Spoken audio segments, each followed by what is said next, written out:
Saan kami pupunta? Hulaan nyo. So, ayan, medyo mataas pa yung araw.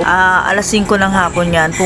Papunta kami sa Okada. Actually, dapat kagabi nakaschedule yan. So, ngayon lang talaga namin siya sinadya para makita namin yung loob ng Okada. Kasi alam nyo guys, kahit ako naman curious ako sa kung ano yung meron sa Okada. Kasi ang alam ko lang talaga sa Okada is sugalan siya. Gambling mall. Pero nagkamali ako pagpasok namin. Sobrang namangha ako.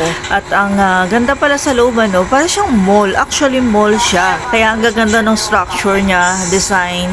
And then, at ang basta ano siya, maganda siya pag pumunta kayo doon. At talagang ma-appreciate nyo yung loob ng Okada Mall. So dito, malapit lang kami nito sa entrance at saka diyan sa sa mga tabi maraming mga bilihan, mga pagkain, lalo pagkain. So kumpleto kung ano yung nakikita niyo sa mall, kumpleto din dito sa loob ng Okada Mall. At syempre, itong area na to, medyo hindi nga lang ganun kadami yung tao kasi November tawag dito parang November 1 ata o October 31. Tingnan nyo naman, diba? Mamamangha ka kapag pumasok ka sa loob ng Okada. Akala ko kasi bawal yung mga bata diyan kasi pag sinabi ng Okada, kagaya ng sinabi ko kanina, ano siya, gambling area or gambling place. But na may separate lang pala talaga na area dito sa Okada para doon sa gambling. So kagaya ng sinabi ko kanina, kung ano nakikita nyo sa mall, ito yung makikita nyo dito.